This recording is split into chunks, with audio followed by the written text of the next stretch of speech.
দেখুন, যদি আপনি সাপের কোনো স্বপ্ন দেখছেন, তখন আপনার মনে হয়ে থাকে যে এই স্বপ্নটি আপনার ক্ষেত্রে খারাপ প্রভাব ফেলবে কিনা অথবা কি ধরনের প্রভাব ফেলতে পারে, এমনটি সর্বদাই কিন্তু সাপের স্বপ্ন দেখার পরে হয়ে থাকে।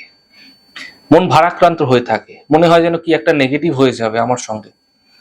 কিন্তু সর্বদা সাপের স্বপ্ন খারাপ হয় না এবং সর্বদা সাপের স্বপ্ন ভালোও হয় না।